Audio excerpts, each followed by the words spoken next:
My name is Mark, and a year ago I married a woman named Lisa. She's amazing, caring, beautiful, everything I ever wanted in a partner. But she came with a 19-year-old son named Aiden. Quiet kid, polite, always kept to himself. At first I figured it was just the typical stepdad-stepson awkwardness. He didn't talk much, didn't go out much either. Always locked up in his room with his headphones on or tapping away on his laptop. Lisa said, he's just into tech stuff, programming or gaming or whatever, but something about him felt off. At first I tried not to overthink it, but little things started piling up. Late night noises, random packages arriving at weird hours. Once, a black duffel bag came in the mail. Aiden grabbed it before anyone else could touch it. When I asked what it was, he just said, computer parts, and locked himself in his room. One night around 2 a.m., I woke up to this low mechanical sound. I looked out the window. Our garage door was slowly closing. I walked downstairs, checked the driveway. Both cars were there, but Aiden was gone. His door was cracked open. His bed was empty. 15 minutes later, I heard the back door open. I pretended to be asleep as I heard him tiptoe upstairs. The next morning, I asked him casually, "Sleep well?" He stared at me for a second and said, "Didn't sleep much. Was working on a coding project." His eyes were bloodshot. I didn't believe a word. A few days later, I decided to follow him. Not in some creepy way, just enough to know what he was up to. That Friday night, I saw him leave the house dressed in all black, backpack on, hoodie up. I waited a few minutes, then followed him in my truck. He walked for a while, cut through a few alleyways, and eventually slipped into this old abandoned building downtown. I parked across the street and waited. An hour passed, then two. I was about to leave when a black SUV pulled up outside the building. Two guys stepped out. One handed Aiden a small metal case. Aiden gave him a thick envelope in return. Then they shook hands and the SUV drove off. I couldn't believe what I was seeing. What the hell was my stepson doing? I didn't sleep that night. The next day I searched his room while he was out. I knew it was wrong, but I had to. In his closet, behind a pile of old clothes, I found a lockbox. I picked it open with a screwdriver. Inside were stacks of cash, hundreds, maybe thousands of dollars, and a flash drive. I plugged it into my laptop. It was encrypted, but the folder names were still visible. One said targets, another said contracts. My heart dropped. What was this kid involved in? I confronted Lisa that night. She didn't believe me, said I was paranoid, overstepping boundaries. But I showed her the flash drive. That shut her up. We agreed not to say anything to Aiden until we had more information. I went back to the abandoned building the next night. Waited. Around midnight, Aiden showed up again, this time alone. He entered the building. I snuck in after him, staying quiet.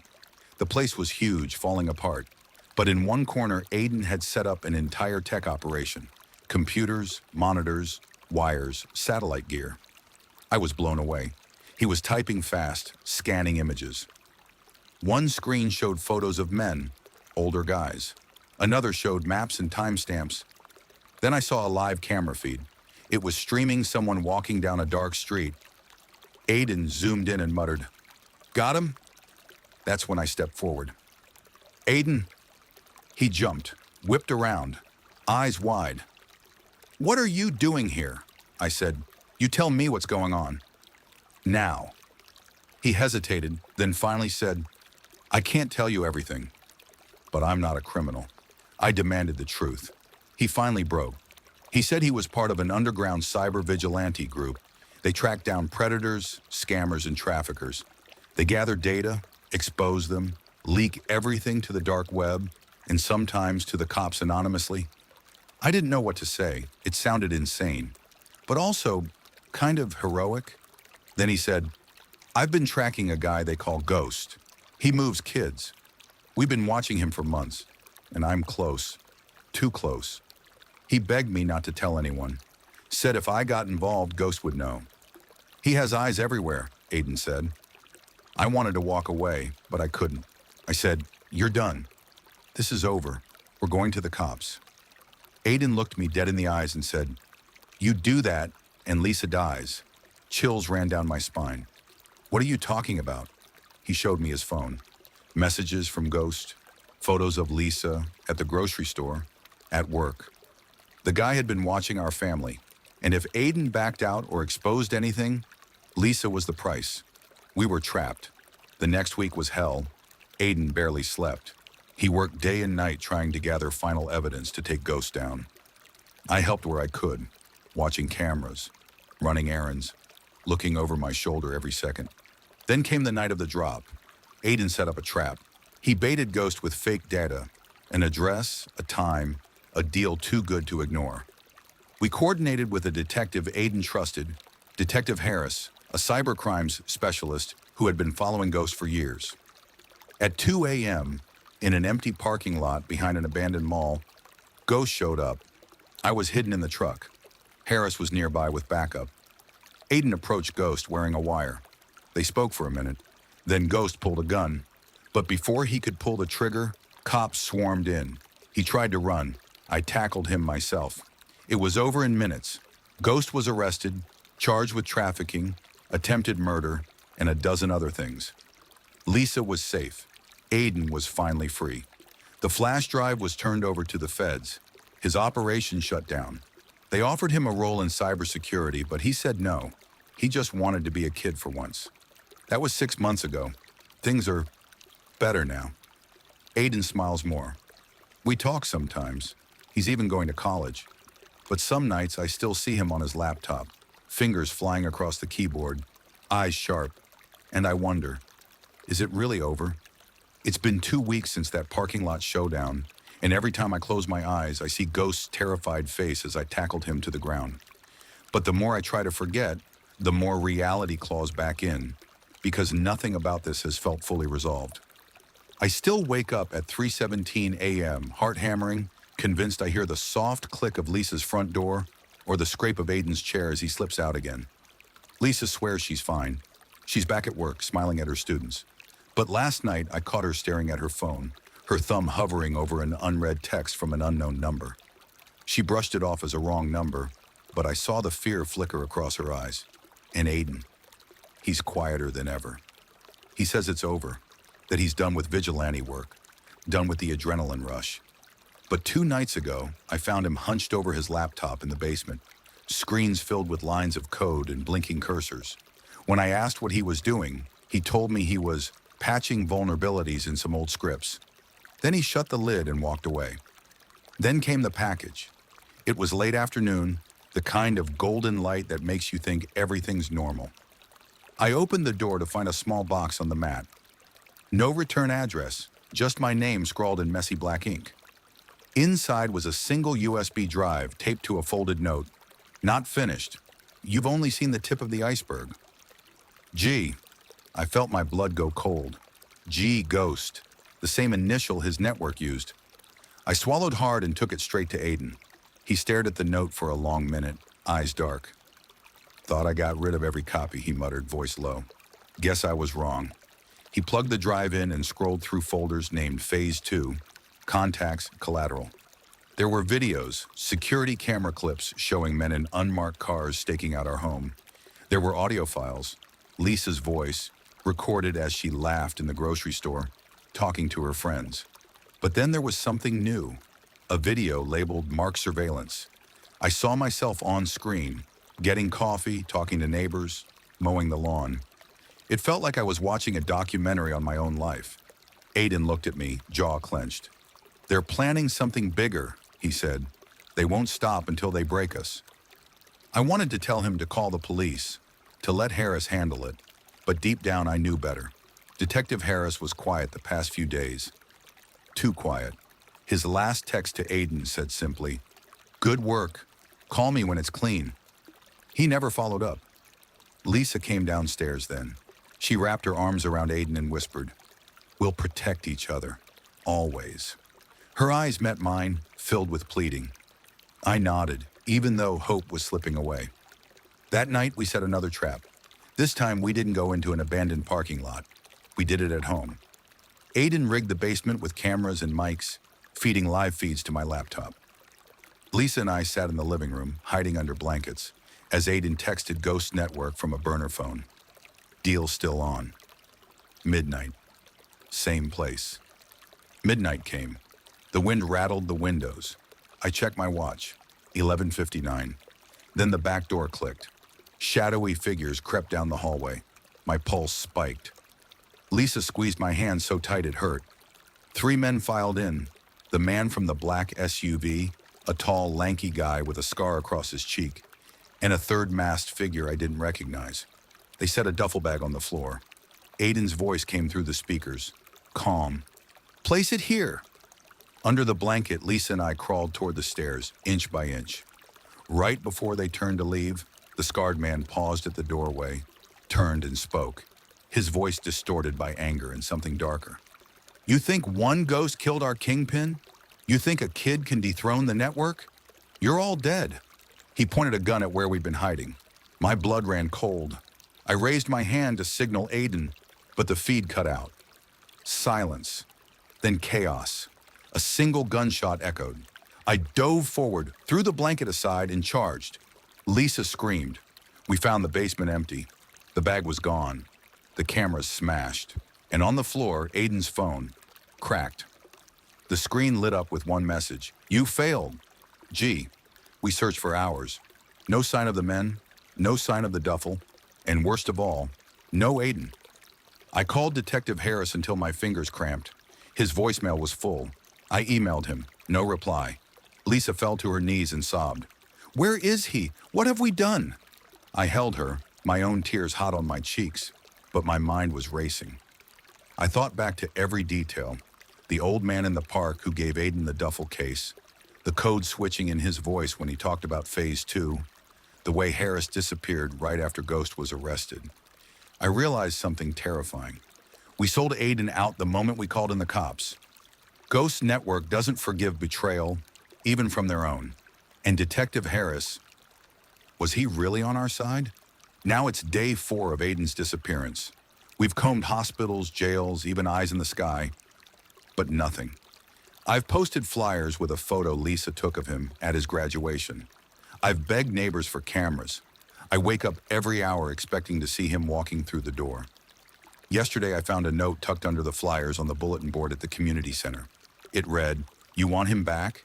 Meet me at the old fairgrounds tonight, 11:11 p.m. Alone." No signature. I showed Lisa. She shook her head, tears brimming. "It's a trap." I nodded, but I'm already planning to go. I can't let my stepson become another victim, even if it means walking into the lion's den. I've loaded my pockets with cash, enough to pay any ransom. I've memorized every path through the fairgrounds. I told Lisa I'm going to the 24-hour mechanic for a late-night oil change. I'll slip out, drive to that dilapidated lot, and face whoever's waiting. Because family is worth any risk. And if I vanish, someone needs to know why. So here's where it stands. Ghost's network is bigger than we realized. Detective Harris is missing in action. Aiden is in their hands. And in a few hours, I'll be standing alone under flickering neon lights, hoping not to become the next message on their dark web feed. Is there a way out? I don't know. But one thing's certain, I will find Aiden, or I will be lost trying. So that night I drive to the fairgrounds. It's dead quiet, like something out of a horror movie. Rusted rides creak in the wind. The smell of mold and gasoline hangs in the air. I park by the old bumper cars and wait. My watch hits 11:11 p.m. Nothing. I step out, nerves rattling my chest like a drum. I hear something. Footsteps. Slow, deliberate. Out from the shadows steps a man, but not just any man. It's Detective Harris. I freeze. "What the hell is this?" I ask. "Where's Aiden?" Harris gives me this look, cold, pitiless. Then he says, "Aiden was never supposed to get that deep. We were just using him for intel. He got too smart, too noisy, and the network doesn't like noise." I take a step back. "You're working with Ghost?" He shrugs. "Ghost is just a mask. There are 10 more just like him. You kill one, 2 more rise. You think you're in some hero movie? This isn't justice, it's balance. And your boy tipped the scales." I can barely speak. Rage builds inside me. "Where is he?" Harris pulls out a phone, plays a short clip. Aiden, bruised, tied to a chair in a dark room. He's breathing, alive, but barely. Tell the network I'm not scared, Aiden says in the video. Tell them if I die, the drive goes public. The screen goes black. My blood goes cold. What drive? Harris smiles. He never told you, huh? I grab him by the collar. Where is he? Then something sharp presses against my spine. Another man behind me, masked. Game's over, he whispers. Say goodbye. Suddenly, gunfire. Shots crack from the shadows. The masked man goes down. Harris ducks and runs. Floodlights turn on. A voice yells, FBI, don't move. Out from behind the Ferris wheel comes 6 federal agents, guns drawn. They tackle Harris to the ground. Turns out Aiden planned this. Even tied up, he used a backup GPS chip implanted in his watch, one I never even knew existed. And somehow, from that room, he sent an auto message to a contact in the FBI. A dead man trigger. He knew they might kill him. He was ready. They arrest Harris. He laughs all the way into the van, saying, "You think this stops it?" This was just one cell. You've started a war. I rush to the FBI van, begging to know where Aiden is. The lead agent, Agent Ramirez, tells me they found the building. They raided it right before showing up here. Aiden's alive. Cut to the hospital. Aiden's unconscious, bruised, stitched up, but breathing. Lisa cries over his bed, whispering, "My baby, I'm so sorry." We stay with him for days. When he wakes up, the first thing he says is, "Did they get the drive?" I tell him, "No. They got Harris, but not the drive." He nods. "Good, because that drive, it's bigger than all of them." He finally tells us everything. Years ago, Aiden had hacked into what he thought was just a darknet forum. But it wasn't. It was a shadow market where people traded intel, weapons, even human beings. That's how he found Ghost. And Ghost was just one of hundreds. Each Ghost ran a city. But then Aiden did something bold. He built a fake buyer profile, got access, started posing as a client to extract information. That's how he got on their radar. And when he built the drive with the data, he encoded a timer. If it wasn't accessed every 72 hours, it would auto-upload to every news outlet and government database on a secret server. He'd hidden the drive inside a stuffed animal on Lisa's bookshelf. I run home, tear apart the shelf, and inside a teddy bear is a small metal object, the real drive. We give it to the feds. They go nuts. This data, it names people, politicians, CEOs judges, people who should be protecting us, people funding the network. The news breaks. It's chaos, riots, arrests, lawsuits, resignations. But it's far from over. Aiden goes into protective custody. Lisa and I are relocated. They give us new names, new IDs. We live in a quiet cabin outside a town I can't even pronounce. But peace doesn't last. One morning I wake up and the kitchen window is open. A single note sits on the table. Black ink, no name. You stopped phase 1, but phase 2 is already underway. I look outside. A white van across the street. No plates. I stare into the distance, realizing something terrifying. This isn't a rescue story. It's not even a revenge story. This is just the beginning. 4 weeks later, it's quiet now. Too quiet. Aiden's gone dark again. The FBI says he's safe, but we haven't heard from him. No messages, no signs.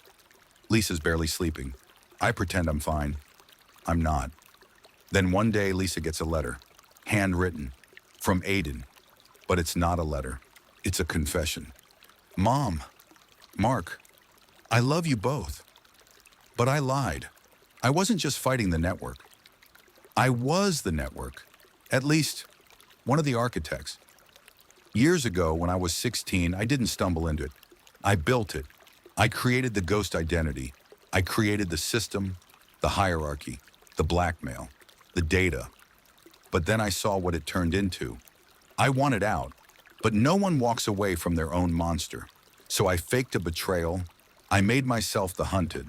I let them come for me. I used you both as bait. I'm sorry. I left something for you. Under the floorboards. It'll tell you everything. Don't hate me." I drop the letter. My hands are shaking. Lisa screams, "What is he talking about?" I rush to the living room. Rip up the floorboards. There's a safe. Inside, a laptop, a burner phone, a stack of ID cards, and a black book. We open it. Names, bank accounts, transaction histories, photos of politicians shaking hands, secret meetings, executions. And on the last page, Aiden's face. His real name, not even Aiden. It was all fake. The name on the birth certificate, Liam Granger. Lisa falls back. That's not possible. He's not my son? I pick up the burner phone. It buzzes. A text pops up. Congrats, you just became the new ghost. Welcome to phase 2. I freeze. Lisa screams again. And then, the TV turns on by itself. Live broadcast, news anchor shaking on screen. Breaking, anonymous file dump reveals global conspiracy. A secret organization embedded in government, tech, and media has been exposed. Over 70 high-profile figures arrested in the last hour. The camera glitches, cuts to black. Then a new face appears. Aiden, wearing a black hoodie. No smile, no remorse. You thought you knew the truth, but this isn't about justice anymore. It's about evolution. Phase 2 begins now, and I'm not coming back. Boom. The screen cuts, static. And we realize this was his plan the whole time. He didn't escape the system, he became it. The end.